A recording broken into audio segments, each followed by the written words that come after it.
ഈ മുഗൾ ഭരണകാലത്തൊക്കെ റോയൽ കിച്ചണിൽ ഉണ്ടാക്കിയിരുന്ന ഒരു റിച്ച് പനീർ കറിയാണ് നിങ്ങൾ ഈ കാണുന്നത്.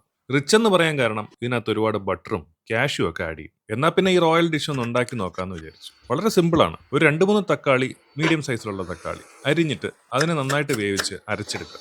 പിന്നീട് ഒരു മൂന്നാല് സവാളയും കുറച്ച് ഹോൾ മസാല, പിന്നെ ഒരു 4 കുരുമുളക്, ഒരു 2 ഹാൻഡ്ഫുൾ കാഷ്യൂ, പിന്നെ ഒരു ബേ ലീഫും ഒരു 3 പച്ചമുളകും കൂടി ഇട്ട് എല്ലാം കൂടി നന്നായിട്ട് വേവിച്ച് ഒരു കുഴമ്പ് രൂപത്തിൽ അരച്ചെടുക്കുക.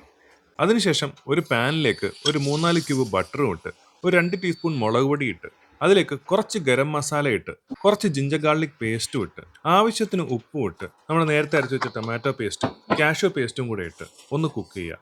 എന്നിട്ട് അതിലേക്ക് നമ്മുടെ പനീർ ഇടുക. പനീർ ഫ്രൈ ചെയ്തും ഇടും, അല്ലാതെ ഇടാറുണ്ട്. പനീരും ഇട്ട് കുറച്ച് കസൂരി മേത്തിയും ഇട്ട് കുറച്ച് ക്രീമും കൂടെ ആഡ് ചെയ്തിട്ട് ഒരു 5 മിനിറ്റ് കൂടെ കുക്ക് ചെയ്ത് കഴിഞ്ഞാൽ നമ്മുടെ റോയൽ ഷാഹി പനീർ റെഡി. സിമ്പിളാണ്, നല്ല ടേസ്റ്റിയുമാണ്. രാത്രി ചപ്പാത്തിയുടെ ഒക്കെ കഴിക്കാൻ അടിപൊളി ഒരു ഡിഷാണ്.